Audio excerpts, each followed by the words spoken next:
स्वाध्यायान्मा प्रमदः स्वाध्यायप्रवचनाभ्यान्न प्रमदितव्यम्। श्री गुरुभ्यो नमः। शारदाम्बायै नमः। भारत शासनस्य शिक्षा मंत्रालयाधीनः केन्द्रीय संस्कृत विश्वविद्यालयः संस्कृतभाषायाः शास्त्राणाञ्च अध्ययनाध्यापन परम्परां पोषयितुं नियतप्रणाल्या दूरस्थशिक्षाप्रणाल्या च विविधान् पाठ्यक्रमान् सञ्चालयति। दूरस्थशिक्षाप्रणाल्याः सुचारुप्रवर्तनाय विश्वविद्यालयेनानेन प्रतिष्ठापितः स्वीयः अङ्गभूतः दूरस्थशिक्षानिकायः एव मुक्तस्वाध्यायपीठम्। दूरस्थशिक्षाप्रणाल्या अध्येतॄणां स्वाध्यायसहयोगाय स्वाध्यायकेन्द्राणि विश्वविद्यालयीयपरिसरेषु प्रतिष्ठापितानि। आविश्वं व्याप्तकार्यस्य अस्य विश्वविद्यालयस्य विशिष्टपरिसरत्वेन ख्यातः राजीवगान्धीपरिसरः कर्णाटके शृङ्गेर्यां विद्योतते। विभाण्डकमहर्षेः ऋष्यशृङ्गमुनिवरस्य च तपसा परिपूते आदिशङ्करभगवत्पादैः सम्प्रतिष्ठापितदक्षिणाम्नाय श्रीशारदापीठाधिष्ठितपुण्यक्षेत्रे विलसन्नयं परिसरः जगद्गुरूणां श्री श्री भारतीतीर्थमहास्वामिनां सङ्कल्पकल्पतरुः वर्तते। अयं विद्यापरिसरः अत्र स्थितं स्वाध्यायकेन्द्रञ्च उभयेषां जगद्गुरूणाम् आशीर्भिः विद्याधिदेवतायाः श्रीशारदाम्बायाश्च कृपया अनुदिनम् एधमानं वरीवर्ति। अत्र सम्बद्धाः छात्राः अध्ययनशीलाः प्रतिभासम्पन्नाः विमलमतिमन्तश्च भूत्वा सारस्वतसाधनां कर्तुम् अभिलषन्ति। दूरस्थो वा समीपस्थो वा शिक्षां प्राप्तुमिहार्हति इति नीतिमाश्रित्य प्रवर्तिते अत्रत्ये स्वाध्यायकेन्द्रे न केवलं भारतस्य विभिन्नेषु कोणेषु वर्तमानाः अध्ययनोत्सुकाः प्रविष्टाः अपि तु Singapore, Dubai, America, German, Japan देशेषु विभिन्नवृत्तिषु संलग्नाः अत्र अध्ययनाय आत्मानं योजितवन्तः। एतेषां स्वाध्यायम् अनुकूलयितुं मुद्रितस्वाध्यायसामग्र्यः प्रदीयन्ते। अध्ययनमार्गदर्शनाय तन्त्रज्ञानमाध्यमेन बहुप्रकारकाणि उद्बोधनसत्राण्यपि अस्माभिः आयोजनीयानि। स्वाध्यायप्रबन्धनतन्त्रांशः विकासनीयः। अस्यां दिशि अयमेकः उपक्रमः यूट्यूब् माध्यमेन स्वाध्यायपाठवाहिन्याः शुभारम्भः। पाठ्यक्रमेषु निर्दिष्टान् विविधान् शास्त्रीयविषयान् आश्रित्य अनेके स्वाध्यायपाठाः सज्जीकृताः। सज्जीकृतेष्वेतेषु पाठेषु बहवो हि श्रव्यपाठाः सन्ति। कतिचन तु दृश्यश्रव्योभयात्मकाः पाठाः सन्ति। मुक्तस्वाध्यायपीठस्य मुद्रितस्वाध्यायसामग्रीणाम् अवगमनाय इमे स्वाध्यायपाठाः अत्यन्तम् उपकारकाः भविष्यन्ति। न केवलम् इमे स्वाध्यायपाठाः दूरस्थशिक्षाछात्रान् उपकरिष्यन्ति अपि तु अन्यानपि शास्त्रजिज्ञासून् प्रबोधयिष्यन्ति। अस्यां वाहिन्यां सम्प्रति 1200 स्वाध्यायपाठाः समारोपिताः। इतोपि उप-500 पाठाः अत्र योजयितुं सिद्धाः सन्ति। शृङ्गेरी स्वाध्यायकेन्द्रस्य स्वाध्यायपाठवाहिन्याः शुभारम्भं विधाय आशीःपूर्वकम् अनुग्रहसन्देशञ्च प्रदाय अस्मान् अनुगृह्णन्तु इति दक्षिणाम्नाय शृङ्गेरी श्री शारदापीठाधीश्वराणां श्री श्री भारतीतीर्थमहास्वामिनां तत्करकमलसञ्जातानां श्री श्री विधुशेखरभारतीस्वामिनाञ्च चरणारविन्देषु प्रणतिपुरस्सरं विनिवेदयामः। शारदा शारदाम्भोजवदना वदनाम्बुजे सर्वदा सर्वदास्माकं सन्निधिं सन्निधिं क्रियात्। श्रुतिस्मृतिपुराणानाम् आलयं करुणालयं नमामि भगवत्पादशङ्करं लोकशङ्करम्। केन्द्रीयसंस्कृतविश्वविद्यालयस्य भारतदेशे नानादिक्षु विद्यमानेषु परिसरेषु शास्त्राणां संस्कृतसाहित्यस्य च अध्ययनं विशेषतः प्रवर्तमानं वर्तते। बहवः विद्यार्थिनः एतेषु परिसरेषु न्यायादिशास्त्राणि संस्कृतसाहित्यञ्च अधीयानाः सन्ति। एवमेव ये जनाः एतेभ्यः परिसरेभ्यः दूरेत्याः सन्ति अथवा विदेशेषु निवसन्ति, कार्यान्तरव्यग्राश्च सन्ति, तथापि शास्त्र अधिजिगांसवः सन्ति, तेषाम् अध्ययनार्थं बहुभ्यः वर्षेभ्यः प्राक् मुक्तस्वाध्यायपीठं समारब्धम् आसीत्। एतत् पीठद्वारा तेषां सर्वेषामपि शास्त्राध्ययनार्थं संस्कृताध्ययनार्थञ्च व्यवस्था कल्पिता वर्तते। बहवो जनाः देशान्तरेषु वर्तमाना अपि मुक्तस्वाध्यायपीठस्य व्यवस्थया एतद्व्यवस्थाम् अवलम्ब्य यथाशक्ति शास्त्राणि संस्कृतभाषाञ्च अधीयानाः सन्ति इति महत् प्रमोदस्य स्थानम्। अधुना मुक्तस्वाध्यायपीठस्य अनेकेषां केन्द्राणां मध्ये शृङ्गगिरिपरिसरस्थ केन्द्रस्य विद्वांसः अध्येतॄणां सौकर्यार्थं काञ्चन आधुनिकव्यवस्थाम् अकार्षुः। गुरोः अध्यापकस्य पुरतः उपविश्य शास्त्राध्ययने क्रियमाणे गुरोः मुखात् शास्त्रश्रवणं कृत्वा अध्ययने क्रियमाणे यादृशी अनुभूतिः शिष्याणां भवेत्, तादृशी अनुभूतिः यथा अध्येतॄणां भवेत्, तथा काचन व्यवस्था, आधुनिकी काचन व्यवस्था अधुना एतत्परिसरस्थ विद्वद्भिः कृता वर्तते। तत्रापि ऐदं प्राथम्येन इयं व्यवस्था कृता वर्तते इति महत् प्रमोदस्य स्थानम्। तत्र अस्मिन् जगतीतले अस्मद्भारतदेशः सर्वापेक्षया श्रेष्ठः विराजते।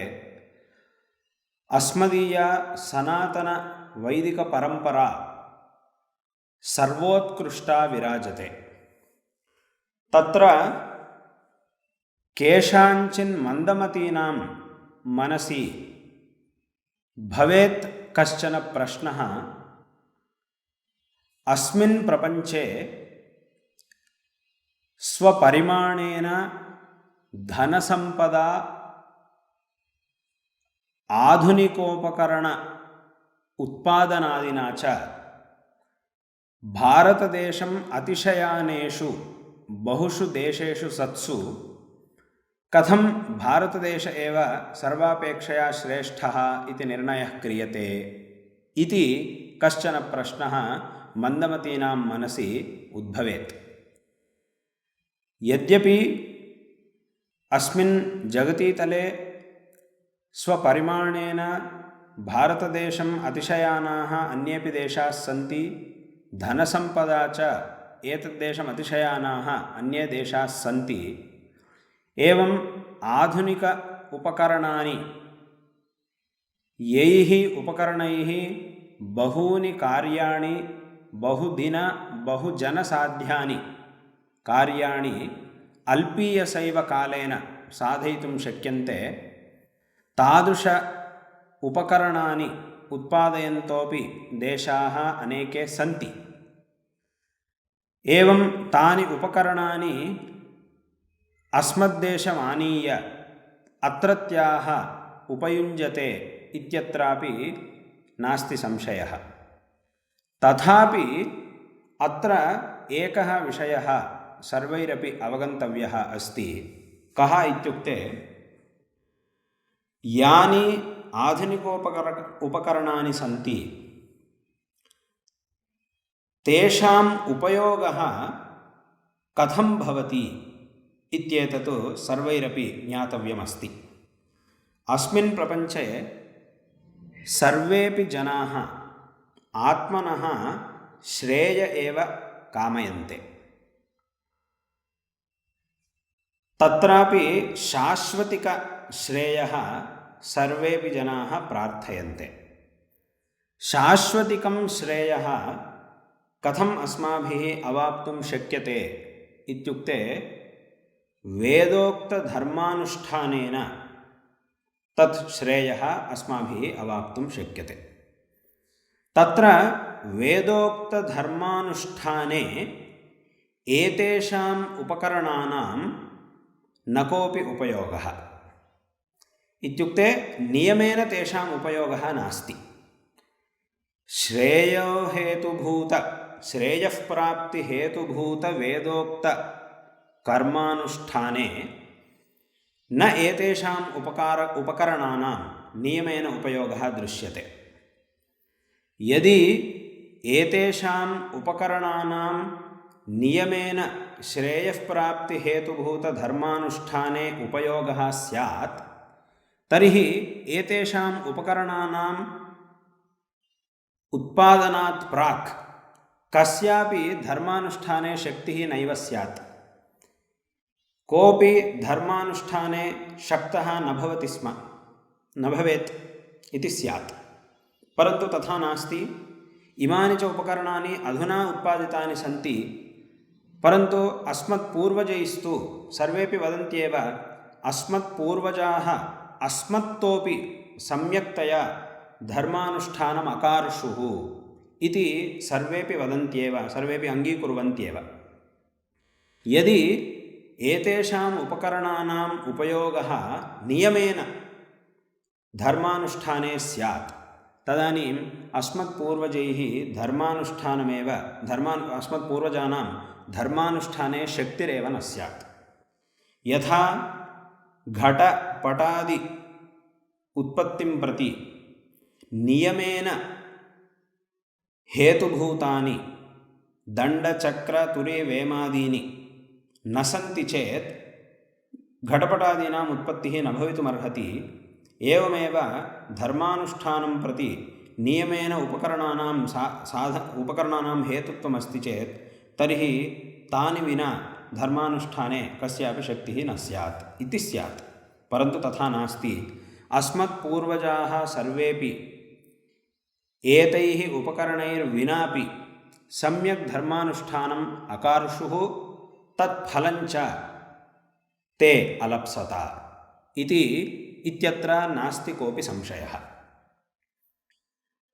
यदि क्वचित् एतानि उपकरणानि उपयुज्यन्ते इति चेत् उपयुज्यन्तान्नाम, तथापि नियमेन तेषाम् उपयोगः नास्ति इत्येतावदेव विवक्षितमस्ति।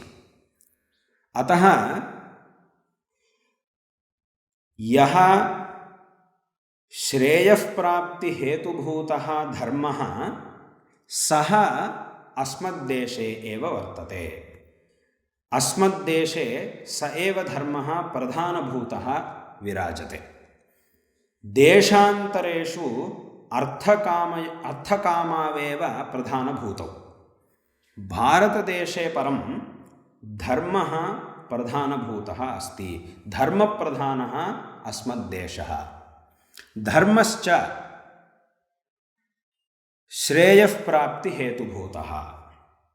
तत्रापि एतेषां पूर्वोक्तानाम् उपकरणानां धर्मानुष्ठाने नियमेन उपयोगो नास्ति इत्युक्तं, तर्हि कुत्र तेषाम् उपयोगः इत्युक्ते व्यावहारिकेषु केषुचित् कार्येषु तेषाम् उपयोगः भवति। तत्रापि यावत्पर्यन्तम् इदं शरीरं तिष्ठति तावत्पर्यन्तमेव तैः अस्माकम् उपयोगः भवति। यदा वयम् इदं शरीरं परित्यज्य लोकान्तरं गच्छामः तदानीं तैः उपकरणैः अस्माकं न कोऽप्युपयोगः। परन्तु अस्मद्देशे प्रधानभूतः यो धर्मः वर्तते तस्य उपयोगस्तु सर्वदापि अस्माकम् अस्त्येव। लोकान्तरगमनेपि धर्मस्य उपयोगः अस्माकम् अस्त्येव। लोकान्तरगमनानन्तरं तत्र अस्माभिः सुखं प्राप्तव्यं वा आहोस्वित् दुःखं प्राप्तव्यं वा इत्यादि विषये धर्म एव नियामकः भवति। अतः तत्र धर्मस्य लोकान्तरेपि उपयोगः वर्तते, आगामिन्यपि शरीरे धर्मस्य उपयोगः वर्तते। तादृशं यत् साधनं धर्मः सः अस्मद्देशे प्रधानभूतः वर्तते। अतः अस्मद्देशः सर्वापेक्षया उत्कृष्टः इत्युच्यते। इदानीम् अस्माभिः अयं विषयः सम्यक् अवगन्तुं शक्यते। तत्र नश्वर भोगहेतुभूत उपकरणप्रधानाः देशाः श्रेष्ठाः, आहोस्वित् शाश्वतिक श्रेयो हेतुभूत धर्मप्रधानः अस्मद्देशः श्रेष्ठो वा इति विवेकिभिः अधुना सम्यक् निश्चेतुं शक्यते एव।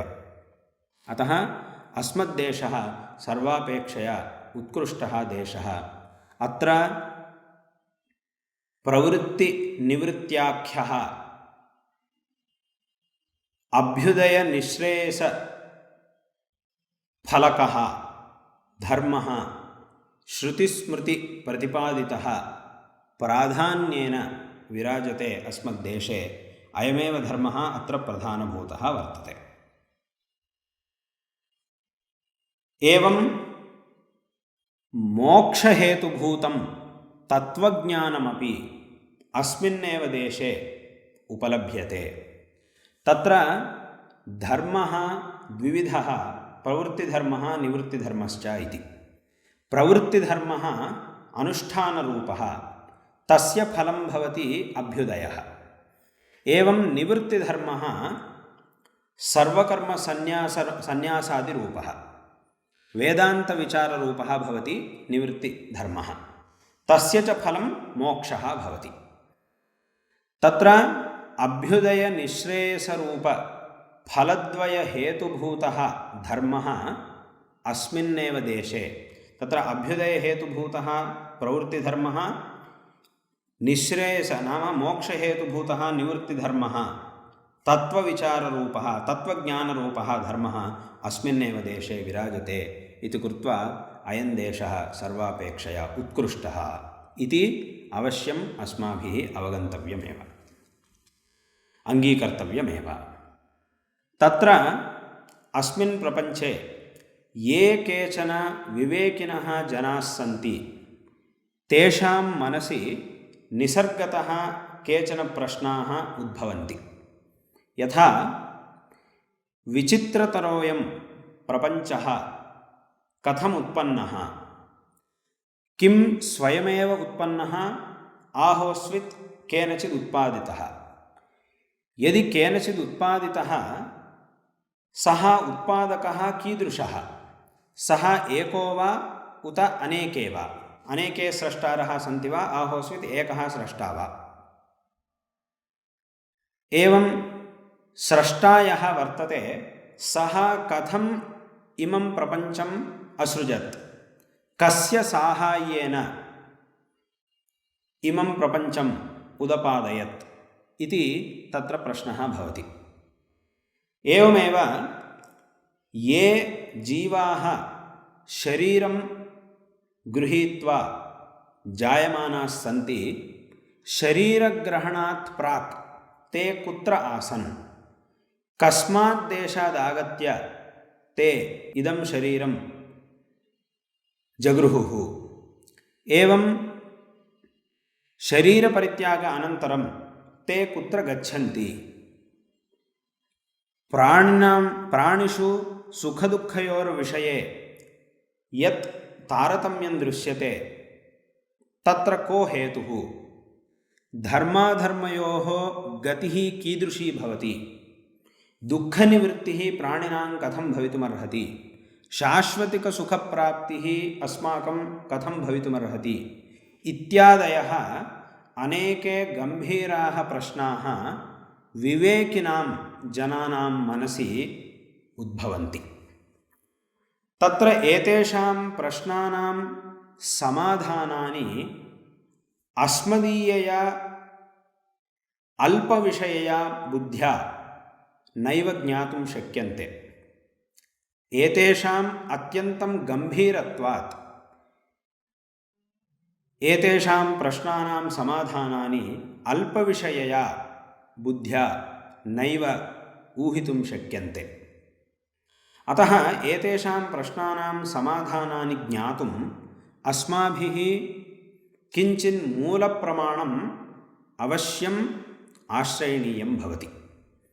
इत्युक्ते यत् प्रमाणं कालत्रयेपि दोषगन्ध अस्पृष्टं भवति तादृशं किञ्चित् प्रमाणम् अवलम्ब्य एतेषां प्रश्नानां सम्यक्तया समाधानानि अस्माभिः अवगन्तव्यानि भवन्ति।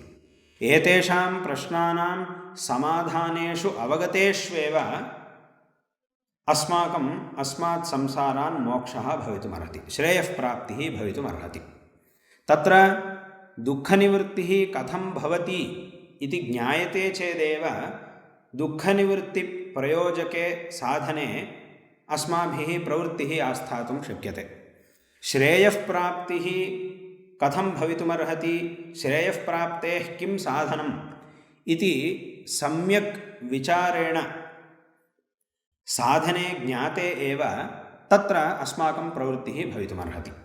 अतः एतेषां प्रश्नानां समाधानानि अवश्यं ज्ञातव्यानि, परन्तु अस्मदीया अल्पविषयया बुद्ध्या तानि समाधानानि नैव ज्ञातुं शक्यन्ते।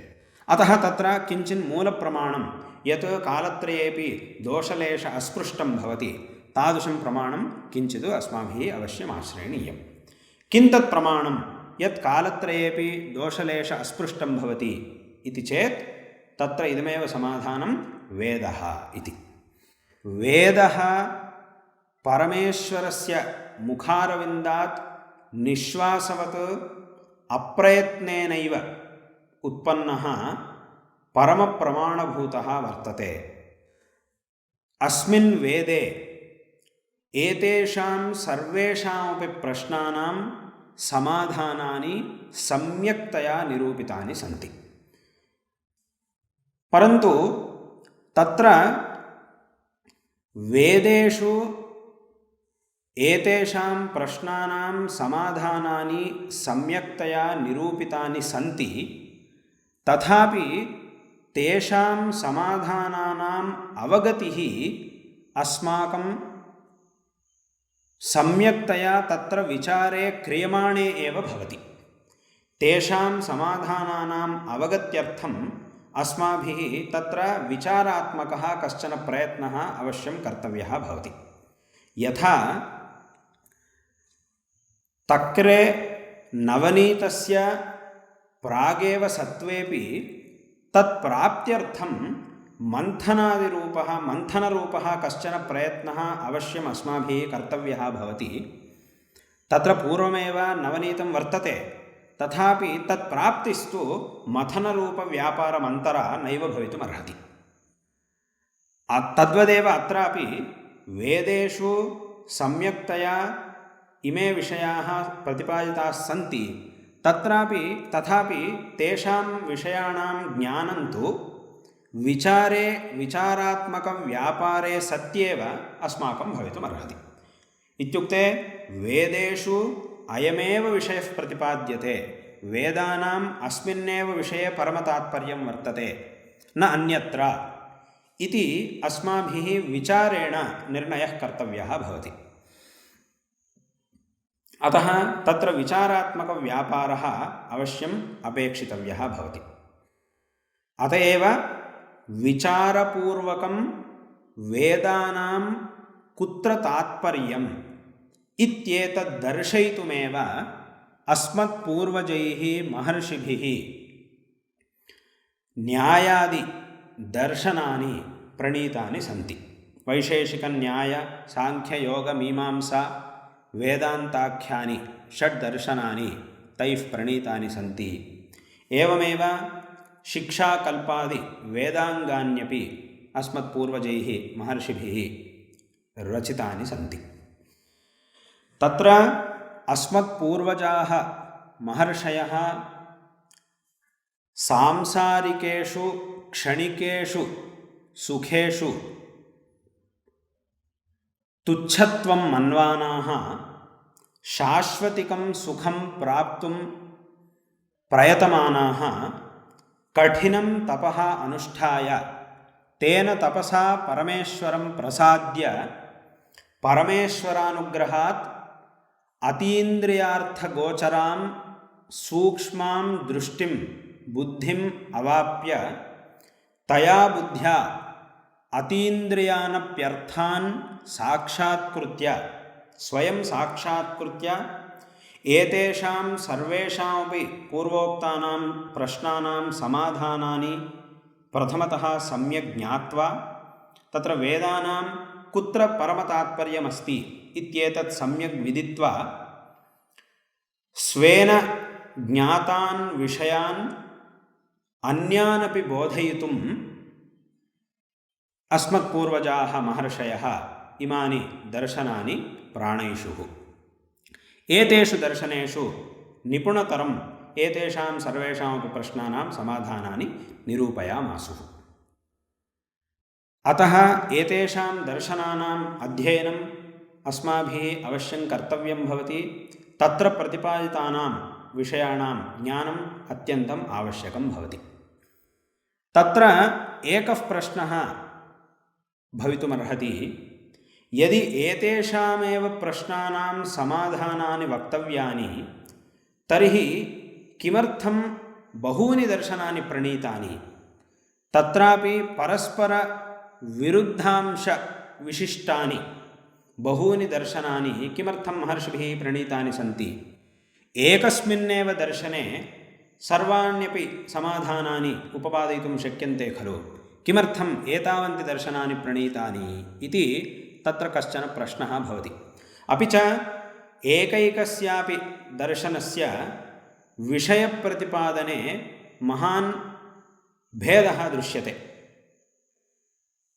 एकस्मिन् दर्शने ये पदार्थाः अङ्गीक्रियन्ते ते पदार्थाः दर्शनान्तरे निराक्रियन्ते।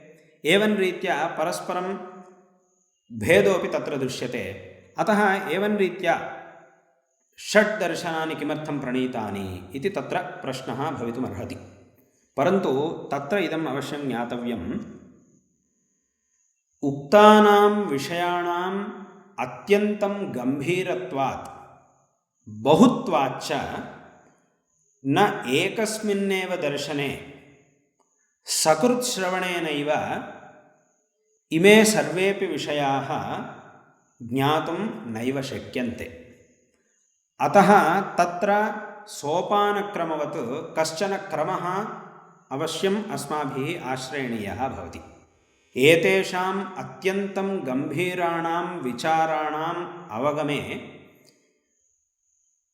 कश्चन क्रमः अवश्यम् अपेक्षितः भवति। तादृशक्रमं दर्शयितुमेव एतावन्ति दर्शनानि अस्मत्पूर्वजैः प्रणीतानि सन्ति। तत्र न कोऽपि विरोधः अस्माभिः आपादनीयः। अत एव एकैकस्मिन्नपि दर्शने एकैकः विषयः तत्त्वज्ञानार्थम् एवं धर्मस्य ज्ञानार्थञ्च अपेक्षितः एकैकोऽपि विषयः एकैकस्मिन् दर्शने प्राधान्येन प्रतिपाद्यते। यथा वैशेषिकदर्शने न्यायदर्शने च ईश्वरस्य अनुमानेन प्रसाधनं निपुणतरं कृतं वर्तते। वैशेषिकैः नैयायिकैश्च। एवं वैशेषिकाः नैयायिकाश्च प्रमाणनिरूपणे सम्यक् अशुशूरन्त। प्रमाणनिरूपणं तैः सम्यक्तया क्रियते। यतोहि मानाधीना मेयसिद्धिः इति कृत्वा प्रथमतः प्रमाणानि अस्माभिः साधनीयानि भवन्ति। प्रमाणानां प्रामाण्यम् अस्माभिः सम्यक् उपपादनीयं भवति। तदानीं मेयस्य पदार्थस्य सिद्धिः भवति। अतः प्रमाणनिरूपणे एव वैशेषिकाः नैयायिकाश्च नितराम् अशुशूरन्त। एवं तत्र साङ्ख्यदर्शने वेदवादसन्निहिताः सत्कार्यवादादिविषयाः, सत्कार्यवादः तथा मूलप्रकृतिः इत्यादयः वेदवादसन्निहिताः अनेके विषयाः, एवं जीवस्य असङ्गत्वम् इत्यादयः बहवः विषयाः साङ्ख्यदर्शने वेदवादसन्निहिताः प्रतिपादिताः सन्ति। एवं योगदर्शने च तत्त्वज्ञान उपायभूतः अष्टाङ्गयोगः सम्यक्तया निरूपितः वर्तते। तत्त्वदर्शनञ्च योगं विना नैव भवितुमर्हति। अतः तत्त्वदर्शनार्थम् अपेक्षितः योगः प्राधान्येन योगदर्शने प्रतिपादितः वर्तते। एवं मीमांसाशास्त्रे, पूर्वमीमांसाशास्त्रे कर्मणाम् अनुष्ठानम्, अभ्युदयहेतुभूतानां कर्मणाम् अनुष्ठानं सम्यक्तया प्रतिपादितं वर्तते। प्राधान्येन कर्मणाम् अनुष्ठानं प्रतिपादितं वर्तते। एवम् उत्तरमीमांसायां वेदान्ते परमात्मतत्त्वं, जीवब्रह्मैक्यतत्त्वं सम्यक्तया प्रतिपादितं वर्तते। एवं रीत्या एकैकस्मिन्नपि दर्शने तत्त्वज्ञानार्थम् उपयुक्ताः अनेके अंशाः प्राधान्येन उपपादिताः सन्ति। तेषां सर्वेषामपि ज्ञानम् अस्माकम् अत्यन्तम् आवश्यकं भवति। एकैकस्मादपि दर्शनात् एकैकः विषयः यः तस्मिन् दर्शने प्राधान्येन प्रतिपादितः अस्ति, सः विषयः अस्माभिः अवश्यं ज्ञातव्यः। तस्य विषयस्य ज्ञानम् अस्माकम् अवश्यम् अपेक्षितं भवति। अतः तत्र सोपानक्रमेण एतेषां विषयाणां प्रतिपादनार्थं षड्दर्शनानि महर्षिभिः प्रणीतानि सन्ति।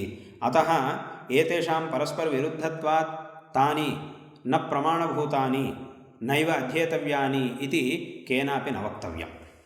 एवमेव वेदाङ्गेषु शिक्षादिषु तत्र अभ्युदयहेतुभूतस्य कर्मणः अनुष्ठानं कथं कर्तव्यं, तत् कस्मिन् काले कर्तव्यं भवति इत्यादिकं सर्वमपि तत्र प्रतिपादितमस्ति। एवं के साधुशब्दाः, के असाधुशब्दाः, के अस्माभिः प्रयोक्तव्याः इत्यादिकं सर्वमपि व्याकरणशास्त्रे प्रतिपादितमस्ति।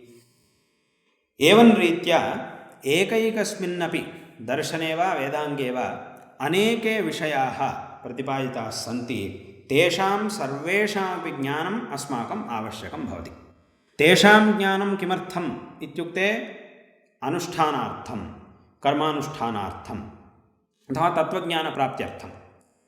तत्त्वज्ञानप्राप्तिः कुतः इत्युक्ते श्रेयःप्राप्त्यर्थं। पुनः तत्र श्रेयःप्राप्तिः किमर्था इति नैव प्रश्नः भवितुमर्हति। प्रश्नपरम्परा तत्रैव समाप्ता भवति, अवसिता भवति तत्रैव। अतः मनुष्यस्य श्रेयःप्राप्त्यर्थमेव, मार्गप्रदर्शनार्थमेव अस्मत्पूर्वजैः महर्षिभिः इमानि दर्शनानि वेदाङ्गादीनि च प्रणीतानि सन्ति। अतः एतेषु प्रतिपादितानां विषयाणां ज्ञानम् अस्माकम् आवश्यकं। तदनुसारेण च अस्माभिः प्रयत्नः कर्तव्यः, तदनुसारेण च अस्माभिः जीवनं कर्तव्यम्। अत एव एतेषां ग्रन्थानाम् एतेषां विषयाणां ज्ञानम् अस्माकम् आवश्यकं भवति। एतत् सर्वमपि सम्यक् विदित्वा केन्द्रीयसंस्कृतविश्वविद्यालयेन एतेषां ग्रन्थानाम् अध्ययनार्थं भारतस्य नानादिक्षु परिसराः स्थापिताः सन्ति। एवं मुक्तस्वाध्यायपीठद्वारा एतेषां ग्रन्थानाम् अध्ययनार्थं व्यवस्थापि कल्पिता वर्तते इति महदिदं प्रमोदस्य स्थानं। तत्र आरम्भप्रभृति अस्मद्देशे एतेषां ग्रन्थानाम् अध्ययनं प्रचलति। बहवः सम्प्रदायानुसारेण गुरुमुखतः एतेषां ग्रन्थानाम् अध्ययनं कृत्वा तत्रत्यान् विषयान् अवगच्छन्तः आत्मानं कृतार्थयन्तः सन्ति। अधुना बहुभ्यः वर्षेभ्यः केन्द्रीयसंस्कृतविश्वविद्यालयद्वारापि अध्ययनव्यवस्था क्रियमाणा वर्तते। इदम् अत्यन्तं प्रमोदस्य स्थानं। बहवः न्यायादिशास्त्रेषु कृतभूरिपरिश्रमाः विद्वांसः एतेषु परिसरेषु अध्यापकाः भूत्वा शिष्यान् सम्यक् अध्यापयन्तः सन्ति। विद्यार्थिनः अपि सम्यक् अधीयानाः सन्ति। एतादृशी अध्ययनपरम्परा एवमेव अविरतं प्रचलतु। तत्रापि एतेषां सर्वेषामपि ग्रन्थानां विरचनं संस्कृतभाषयैव कृतं वर्तते।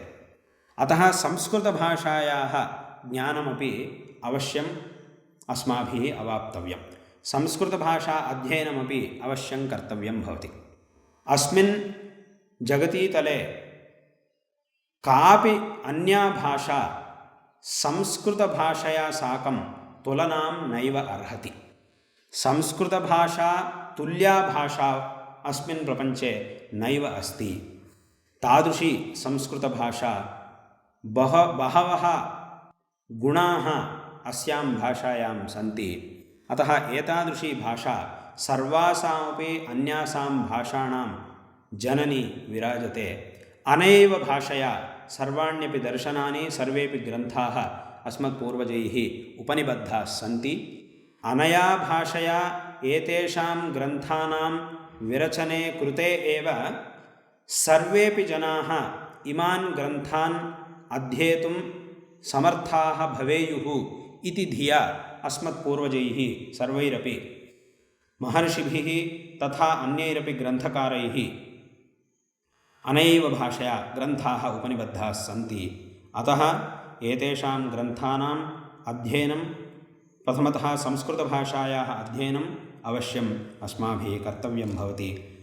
तद्व्यवस्था च अनेन विश्वविद्यालयेन बहुधा क्रियमाणा वर्तते। अनया एतद्व्यवस्थाद्वारा बहवः जिज्ञासवः यथाशक्ति शास्त्राध्ययनं तथा संस्कृताध्ययनं च कुर्वाणाः सन्ति इतीदं महत्प्रमोदस्य स्थानं। श्री शारदाचन्द्रमौळीश्वरयोः दक्षिणाम्नाय शृङ्गेरी शारदापीठाधीश्वराणाम् अस्मद्गुरुवर्याणां जगद्गुरुश्री श्री भारतीतीर्थमहास्वामिनाञ्च परमानुग्रहेण इयम् अध्ययनपरम्परा अविरतम् आगामिन्यपि काले एवमेव प्रचलतु। ये अत्र अध्यापनं विदधानाः सन्ति तथा अध्ययनञ्च विदधानाः विद्यार्थिनः सन्ति। एवम् अत्र ये महत् साह्यम् आतन्वानाश्च सन्ति तेषां सर्वेषामपि भूयांसि श्रेयांसि भवन्तु। एवम् एतेषां ग्रन्थानाम् अध्ययनार्थं भवद्भिः सर्वैरपि क्रियमाणाः सर्वेपि प्रयत्नाः सर्वदा सफलाः भवन्तु इति च अस्मिन् सन्दर्भे वयम् आशास्महे। सन्दर्भेऽस्मिन् प्रेरणासन्देशं प्रयच्छन्तु इति केन्द्रीयसंस्कृतविश्वविद्यालयस्य कुलपतिवरान् आचार्यान् के.बी. सुब्बरायुडु महोदयान् सप्रश्रयं प्रार्थये। अपि च प्रार्थये मुक्तस्वाध्यायपीठस्य निदेशकान् आचार्यान् सुकान्तकुमारसेनापतिवर्यान् राजीवगान्धी परिसरस्य निदेशकान् आचार्यान् सुब्राय वि भट्टमहोदयान्श्च प्रेरणासन्देशं प्रयच्छन्तु इति। ओम नमो ब्रह्मादिभ्यो ब्रह्मविद्या संप्रदायकर्तृभ्यो वंश ऋषिभ्यो महद्भ्यो नमो गुरुभ्यः। ओम सरस्वती नमस्तुभ्यं वरदे कामरूपिणी विद्याभ्यासं करोम्यत्र सिद्धिर्भवतु मे सदा। ओम शंकरं शंकराचार्यं केशवं बादरायणं सूत्रभाष्यकृतौ वन्दे भगवन्तौ पुनः पुनः। ईश्वरो गुरुरात्मेति मूर्तिभेदविभागिनी व्योमवद्व्याप्तदेहाय दक्षिणामूर्तये नमः। ॐ सहना भवतु सहनौ भुनक्तु सह वीर्यङ्करवावहै तेजस्विनावधीतमस्तु मा विद्विषावहै। ॐ शान्तिः शान्तिः शान्तिः। ॐ तत्सत्। ॐ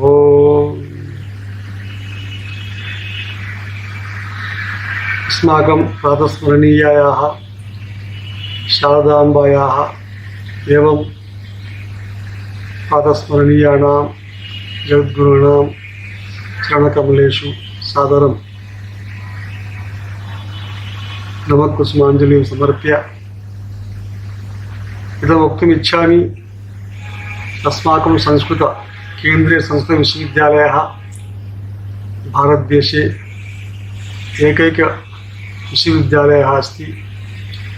अस्य विश्वविद्यालयस्य अनेकेषु राज्येषु परिसराः सन्ति यत्र प्राक्शास्त्री आरभ्य शोधकार्यपर्यन्तं PhD पर्यन्तम् अध्यापनं चलति। तत्र नियतरूपेण समयानुसारं येषां प्रवेशः एवं परीक्षा च भवति। अतः सर्वेषां तत्र जिज्ञासा पूरयितुं न शक्यते। अत एव केचन उद्योगिनः सन्ति, गृहिण्यः सन्ति, अन्येपि जिज्ञासवः वयो देश काल भेद विरहेण सर्वेषामपि अध्ययनं भवेत्, सर्वेभ्यः अवसरः लभेत् इति मत्वा अस्माकं विश्वविद्यालयः मुक्तस्वाध्यायपीठं संस्थापितं।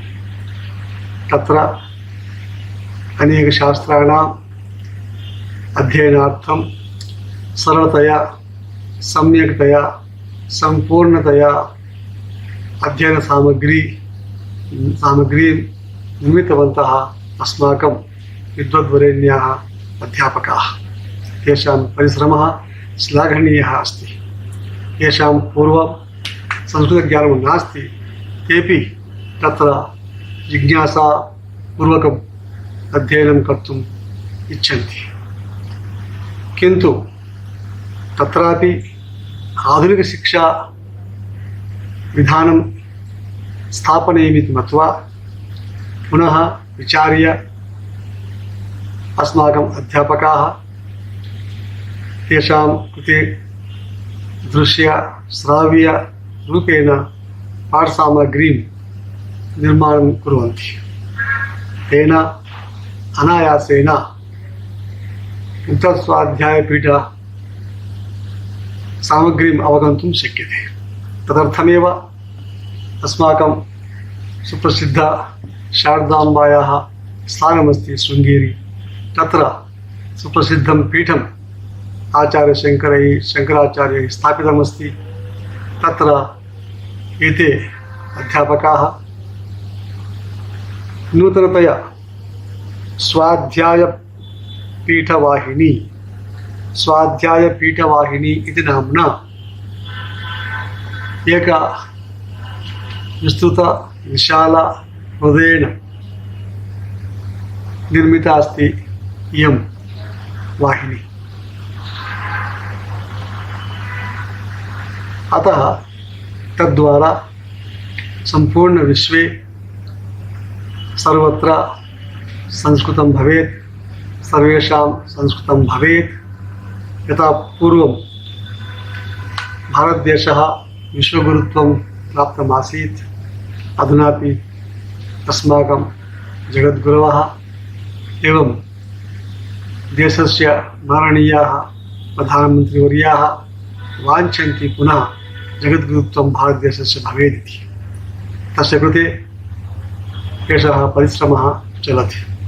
अन्ते अहम् इदमेव वक्तुम् इच्छामि, एषा स्वाध्यायपीठवाहिनी सर्वेषाम् उपकाराय भवतु, एवं सर्वत्र प्रचारः प्रसारः भवतु इति अहं प्रार्थये।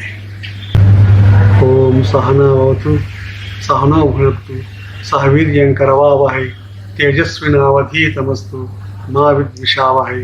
ॐ शान्ति शान्ति शान्तिः। ॐ तत्सत्।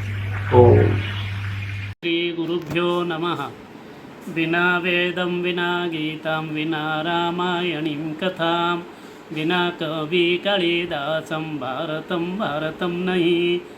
भारतं ऋषिराष्ट्रम् अस्माकं ज्ञानधनानां तपोधनानां मनीषीणां संस्कृतज्ञानपरम्परा नितरां विलक्षणा राजते। मनीषिभिः उपायनीकृतं शास्त्रज्ञानं सर्वेषां मानवानां कृते पाथेयभूतम् अस्ति। संस्कृतविद्यायाः प्रचारप्रसार उद्देश्येन अस्माकं केन्द्रीयसंस्कृतविश्वविद्यालयेन मुक्तस्वाध्यायपीठं प्रतिष्ठापितं। यस्य मुक्तस्वाध्यायपीठस्य आभारतं अनेकानि केन्द्राणि सन्ति।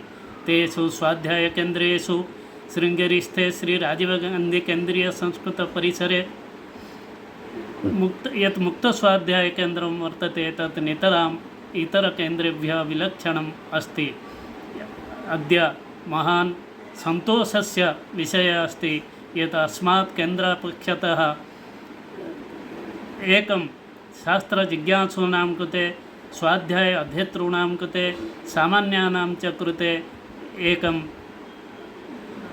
स्वाध्यायपाठवाहिनी इति नाम्ना एकं चैनल लोकाय अर्पयितुं गच्छति।